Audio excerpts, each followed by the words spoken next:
The little cafe smelled of roasted beans and warm pastries, its golden light spilling out onto the cobbled street like a beacon for weary travelers.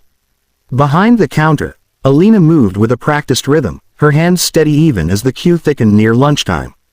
The hiss of the espresso machine was almost like music to her, a steady beat to which her day was choreographed. She greeted each customer with a polite nod or cheerful word, switching naturally from English to Urdu, from Russian to French, depending on the familiar faces who often visited.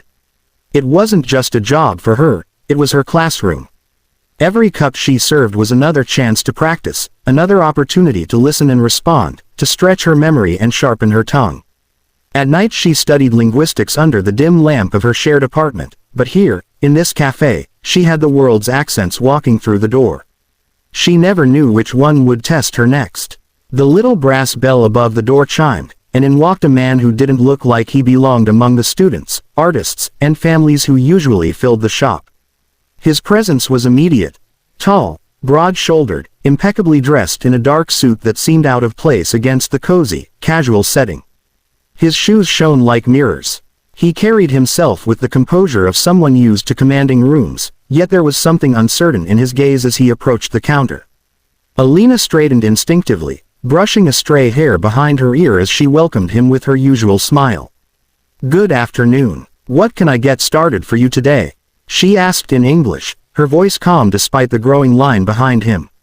The man opened his mouth to respond, but the words came out in hesitant French, broken and searching. He frowned, tapping the menu board as though the right word might appear if he pointed hard enough. A couple of customers shifted impatiently in line. Someone sighed loudly. Alina tilted her head, her smile softening.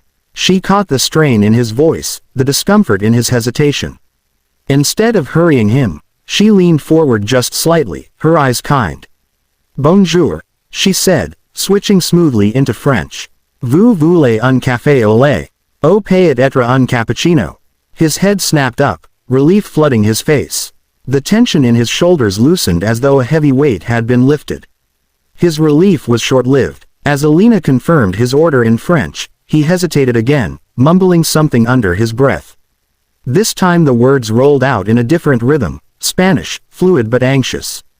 His brows knitted together, and he pointed at the menu board once more, clearly struggling to explain exactly what he wanted. Alina's lips curved into a reassuring smile. Without a second thought, she replied in clear, steady Spanish, her voice carrying the warmth of a friendly guide. "Un cortado es pequeño, fuerte, con un poco de leche," she explained, gesturing to the tiny porcelain cups stacked neatly beside the espresso machine. "El cappuccino, en cambio, es más cremoso, con espuma ligera." The man's eyes widened, almost boyish in their surprise. He nodded quickly, his hand still hovering over the counter as though afraid she might vanish before he got the words right. Then, without warning, he switched again. A German phrase slipped out, clumsy but determined. Ich mochte, etwas Starkers, vielleicht. Alina chuckled softly, her tone light enough to ease his nerves. "Keine Sorge, ich verstehe. Vielleicht ein espresso doppio," she suggested. The cafe seemed to hold its breath. People stopped rustling papers and clinking cups. They began listening, realizing something unusual was unfolding at the counter. The man tested her further, trying Italian, then Arabic. Each time, Alina matched him effortlessly, her voice shifting like water finding its level. When he finally returned to English, his voice was low and almost reverent. You speak all these languages." Alina flushed slightly, lowering her gaze modestly. "I'm still learning," she admitted. "But sometimes, even a little knowledge can make the world easier for someone else." For a heartbeat, the cafe was silent. Then the man laughed softly, a sound filled with relief.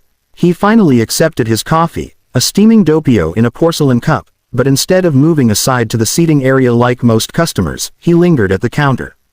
His tall frame leaned slightly toward Alina, as though he couldn't quite step away from the strange, unexpected connection that had just unfolded. Alina wiped the counter with a cloth, aware of his gaze but not unnerved. She had grown used to all kinds of people, impatient executives, exhausted students, nervous first daters, but there was something about this man that was different.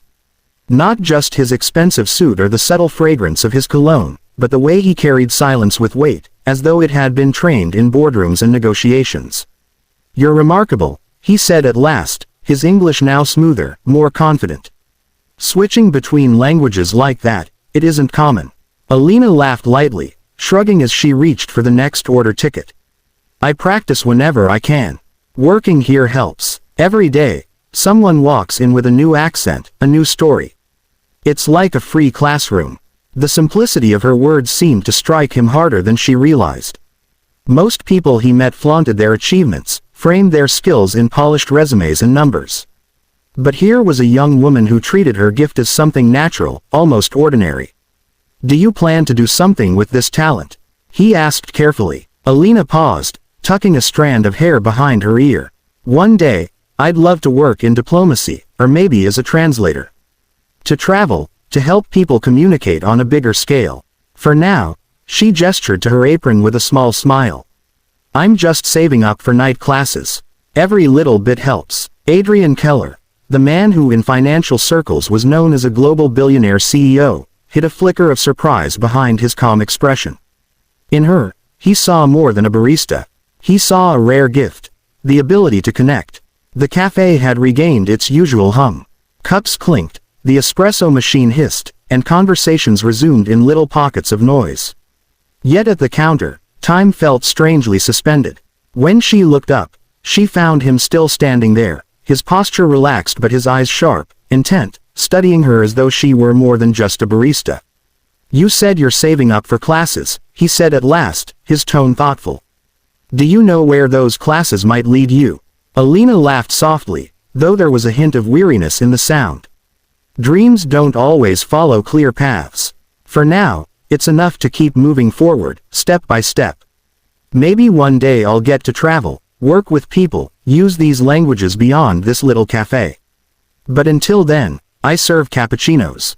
He leaned in just slightly, lowering his voice. "What if the path came to you, instead of you chasing it?" She blinked at him, puzzled. He reached into his inner pocket and pulled out a card. Thick, embossed, its edges gleaming faintly under the cafe's warm light. When her eyes fell on the name, her breath caught. Adrian Keller. Her heart thudded in her chest. "Wait. You're..." He gave a small, amused nod. "Yes," she stammered, embarrassed, but he only smiled. "Good. I preferred it that way. You didn't treat me differently. You simply helped me, patiently, kindly, and with skill most people in my position desperately seek. That's rare." He tapped the card with his finger. "My company works across continents. Every day, we face language barriers. I could use someone like you. Someone who understands not just words, but people. If you're serious about making a life with languages, call my office. We'll find a place for you." Alina swallowed hard, her fingers brushing the edge of the card as though afraid it might vanish if she held it too tightly. By the time Adrian left the cafe, blending into the city's Saturday crowd, Alina stood rooted behind the counter, dazed but smiling. Today had begun like any other shift. Yet now, in the space of a single afternoon, her future had been rewritten. By a stranger who wasn't a stranger at all.